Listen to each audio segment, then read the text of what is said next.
যেই রোগ দিয়ে গুনাহগুলো মানুষের মধ্যে প্রবেশ করে, কল্প আক্রান্ত হয়, রোগাক্রান্ত হয়, তার নাম হচ্ছে আন-নজর, দৃষ্টি, চোখ। এই চোখের মাধ্যমে মানুষের মধ্যে অনেক রোগের সৃষ্টি হয়। আল্লাহ সুবহানাহু ওয়া তাআলা মানুষকে চক্ষু দিয়েছেন, অনেক গুরুত্বপূর্ণ নিয়ামত। চোখ দিয়েছেন কিসের জন্য? মানুষ আল্লাহর সৃষ্টিকে দেখবে। দুনিয়া কত মানুষ, একজন মানুষের সঙ্গে আর একটা মানুষের কোন চেহারার মিল নেই, একটা মানুষের সঙ্গে আর একটা মানুষের আওয়াজের মিল নেই, একটা মানুষের হাতের ছাপের সাথে আর একটা মানুষের হাতের ছাপের মিল নেই, একটা মানুষের শরীরের ঘ্রাণের সাথে আর একটা মানুষের শরীরের গন্ধের মিল নাই।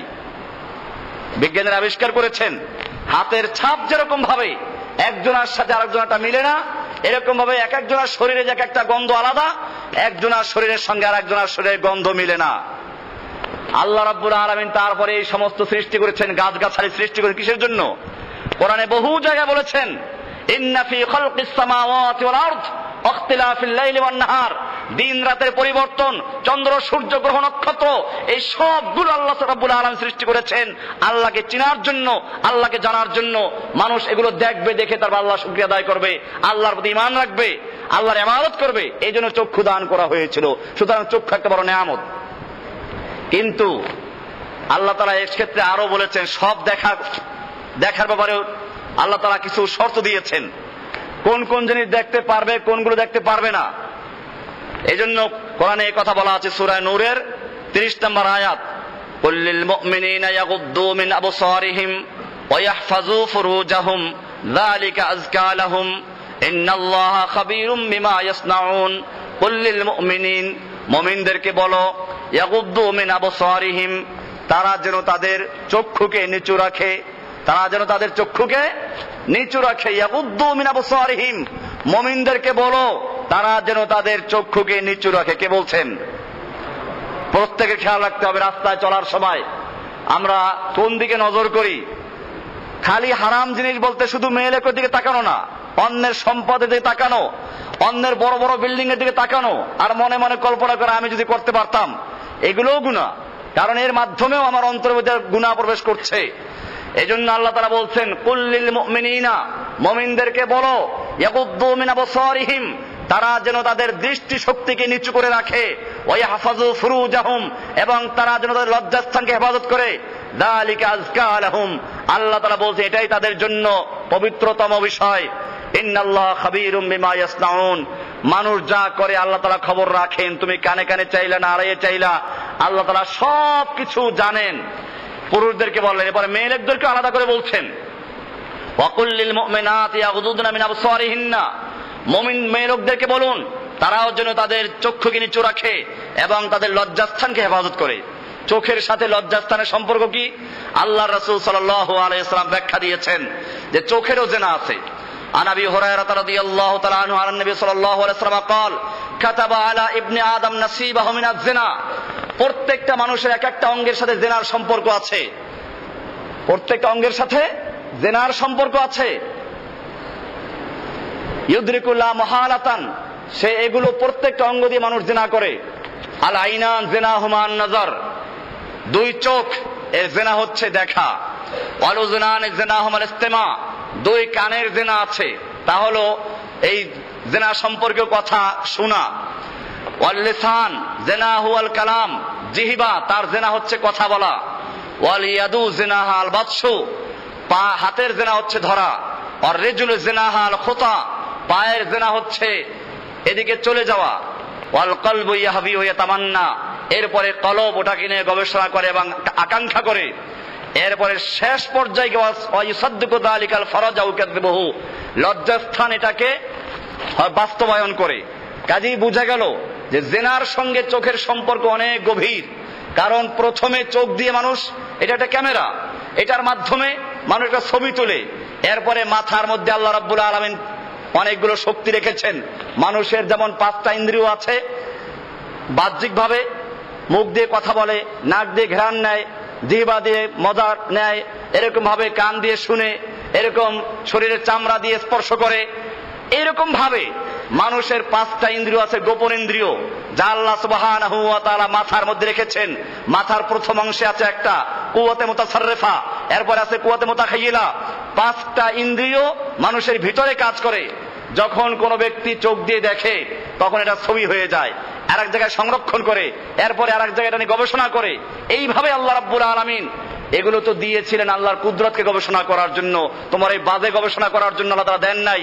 সেজন্যই বলা হয়েছে একদিকে চোখ যেমন আল্লাহর নেয়ামত, আর একদিকে বলা হচ্ছে ইন্নান নাজরাতা সাহামুন মাসমুমুন মিন সাহাম ইবলিস, নিশ্চয় দৃষ্টি শক্তি হচ্ছে ইবলিসের বিষাক্ত তীর সমূহ থেকে একটা তীর, ইবলিসের বিষাক্ত তীর সমূহ থেকে একটা তীর। ফামান গাদ্দা বাসারাহু লিল্লাহি, সুতরাং যেই ব্যক্তি নিজের চক্ষুকে হেফাজত করে নিচু রাখে, আওরাসাহুল্লাহু হালাওয়াতান ইয়াজিদুহা ফি কলবিহি ইলা ইয়াউমিল কিয়ামা ইয়াউমিন ইয়ালকাহু, আল্লাহ রাব্বুল আলামিন তার অন্তরের মধ্যে এমন এক প্রকারের স্বাদ এবং মজা দান করেন যেটা সে আল্লাহর সাথে সাক্ষাৎ করা পর্যন্ত অনুভব করতে থাকে। তার মানে হচ্ছে যারা চক্ষুকে হেফাজত করবে, অন্যায় দিকে তাকাবে না, কিয়ামতের দিবস এবং জান্নাতে তারা আল্লাহর চেহারার দিকে নজর করতে পারবে। এটাই এখানে বলা আছে, যে ব্যক্তি চক্ষুকে হেফাজত করলো, চক্ষুকে হারাম জিনিসের দিকে তাকানোর থেকে হেফাজত করলো, সে তার অন্তরের মধ্যে এক প্রকারের প্রশান্তি, এক প্রকারের স্বাদ অনুভব করবে, যেটা আল্লাহকে দেখা পর্যন্ত সে চালু থাকবে। তাহলে আল্লাহকে দেখবে সে। এই জন্যই আল্লাহ রাসূল সাল্লাল্লাহু আলাইহি ওয়াসাল্লাম বলছেন, তোমার এই চোখটা হচ্ছে শয়তানের একটা বিষাক্ত তীর। অনেকে প্রশ্ন করে হঠাৎ যদি নজর পড়ে যায়, আর আমাদের সমাজে প্রচলিত আছে একবার দেখা যায়। আল্লাহর রাসূল সাল্লাল্লাহু আলাইহি ওয়াসাল্লাম, শয়তান কতভাবে ধোঁকা দেয়। আল্লাহর রাসূল সাল্লাল্লাহু আলাইহি ওয়াসাল্লাম পরিষ্কার করে বলেছেন, এটা তো উম্মতকে বাঁচাবার জন্য, হঠাৎ নজর পড়ে গেল তাহলে কি করবে? সঙ্গে সঙ্গে ফিরিয়ে আনবে। এইটা মাফ করা হয়েছে।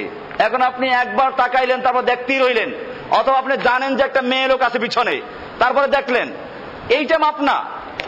আল্লাহর রাসূল সাল্লাল্লাহু আলাইহি ওয়াসাল্লাম পরিষ্কার করে দিয়েছেন, আন জারীর রাদিয়াল্লাহু তাআলা আনহু قال سألت رسول الله صلى الله عليه وسلم عن النظر الفجاءة, হঠাৎ যদি নজর পড়ে যায় সেটার জন্য কি গুনাহ হবে?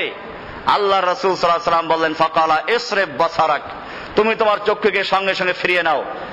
মুসলিম শরীফের হাদিস, তিরমিজি শরীফের হাদিস, দারেমি, মুসনাদে আহমদ, এই সব কিতাব হাদিসটা আছে যে ইসরিফ বাসারাক, তুমি তোমার নজরকে সঙ্গে সঙ্গে ফিরিয়ে নাও।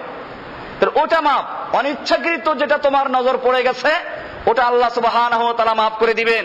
কিন্তু তুমি ইচ্ছা করে একবার দেখা জায়েজ, এই জন্য দেখলা যে শয়তানের আরেকটা গুনাহ, তুমি আল্লাহ নবীর সাথে প্রতারণা করেছো, একটা তো গুনাহ করলা, আরেকটা হলো হাদিস দিয়ে দলিল পেশ করে আরেকটা গুনাহ করেছো। মদ খাওয়া এমনি গুনাহ, এমনি হারাম। আর যদি কেউ বিসমিল্লাহ বলে খায় তাহলে কাফের হয়, কারণ মজাক করলো। হারাম করলে মানুষ কাফের হয় না, সব হারাম করলে কাফের হয় না। একজন লোক মদ খায় কিন্তু সে জানে হারাম, বিশ্বাস করে হারাম, আল্লাহর হুকুম মানা উচিত, এতে কাফের হবে? কাফের হবে না, তার তওবার দরজা খোলা আছে। কিন্তু যদি একটা লোক মদ খায় আর মনে করে এটা হালাল, মদ খাইলে কি হয়? মদ খাইলে কি হয়? বিসমিল্লাহ বলে মদ খাওয়া শুরু করলো, উপহাস করে মজাক করলো, সঙ্গে সাথে ঈমান চলে যায়, কাফের হয়ে যায় লোকটা। এই জন্য বুঝতে হবে, হঠাৎ নজর পড়ে গেছে ভিন্ন কথা, তওবা করো আল্লাহর কাছে। কিন্তু এটাকে জায়েজ করার জন্য আবার তুমি বললে একবার দেখা জায়েজ, এটা আর একটা হারাম কাজ করলা তুমি, এটা আগেরটার চেয়ে বড় গুনাহ। এই জন্য এই ধরনের ভাবে হাদিসকে পরিবর্তন করা বা হাদিসের দ্বারা গুনার দলিল পেশ করা, এটা আর একটা গুনাহ। এই জন্য আমাদের খুব খেয়াল রাখতে হবে। এটা শুধু এইখানে না, মানুষ অনেক জায়গায় এই কাজগুলো করে, হারাম কাজ করে, গুনাহ করে তারপরে সেই গুনার সপক্ষে দলিল পেশ করে হাদিস দিয়ে। তুমি আল্লাহর কাছে জবাবদিহি করতে হবে, আর একটা গুনাহ করলা তুমি এটার জন্য। কোরআনে কারীম আল্লাহ সুবহানাহু ওয়া তাআলা এই জন্য ইরশাদ করেছেন, ওয়ালা তুতি' মান আগফালনা কলবাহু আন যিকরিনা ওয়াত্তাবা হাওয়াহু ওয়া কানা আমরুহু ফুরুতা, আপনি ওই সমস্ত লোকদের অনুসরণ করবেন না যাদের অন্তরকে আমার জিকির থেকে গাফেল করে দেওয়া হয়েছে। তারা বিভিন্ন জিনিস দেখে দেখে দুনিয়ার প্রতি আকৃষ্ট হয়েছে, আমার জিকির থেকে গাফেল হয়ে গেছে। আমার জিকির, আল্লাহ তাআলা গাছ সৃষ্টি করেছেন আল্লাহকে দেখার জন্য। গাছ কত বড় নেয়ামত! এরকম ভাবে চন্দ্র সূর্য এই যে আলো দিচ্ছে, আপনি দুনিয়ার সমস্ত বিদ্যুৎ গুলো একসাথে জ্বালান, এক সূর্যের সমতুল্য আলো হবে? আল্লাহ তাআলা যদি বলতেন প্রতি মাসের শেষে সূর্যের আলোর বিল দিতে হবে, দেওয়া সম্ভব ছিল? রাতের বেলা চাঁদের আলো, এই যে আম খাচ্ছেন, জাম, লেচু, কাঁঠাল, কি মিষ্টি ফল, এগুলো দিয়ে সূর্যের আলো না পড়তো মিষ্টি হতো? চাঁদের আলো না পড়লে আলো হতো? তারকার আলো, এটার জন্য এর আবার রং আসে। এই সবগুলো কুদরতি ভাবে সৃষ্টি করা হয়েছে। আল্লাহ সুবহানাহু ওয়া তাআলা এইগুলো দেখার জন্য, এইগুলো বুঝার জন্য মানুষকে চোখ দিয়েছিলেন। কোরআনে বলা আছে, লাহুম কুলুবুল লা ইয়াফকাহুনা বিহা ওয়া লাহুম আ'য়ুনুল লা ইউবসিরুনা বিহা। আমি ওদেরকে কান দিয়েছিলাম শোনার জন্য, চোখ দিয়েছিলাম দেখার জন্য, অন্তর দিয়েছিলাম বুঝার জন্য। উলাইকা কাল আনআম, তারা এগুলো কিছুই করে নাই। আল্লাহ বলছেন উলাইকা কাল আনআম, এইগুলো হচ্ছে পশুর মতো। কারণ পশুরও কান আছে, ওরও কান আছে, পশুও কিছু বুঝে নাই, ও বুঝে নাই, এই জন্য বলছেন কাল আনআম, এরা পশুর মতো। এরপর আল্লাহ বলছেন বালহুম আদল, বরং পশুর চেয়ে আরো পথভ্রষ্ট, আরো খারাপ। কি জন্য? পশুকে তো আল্লাহ তাআলা জ্ঞান দেন নাই, তোমাকে তো জ্ঞান দেওয়া হয়েছিল। এই জন্য যেটা দ্বিতীয় নাম্বার যে রুট আমি আলোচনা করেছিলাম তা হচ্ছে ফুদুলুন নজর, অতি দৃষ্টি, দৃষ্টি শক্তিকে হেফাজত করা। এটা আমাদের খুব খেয়াল রাখতে হবে।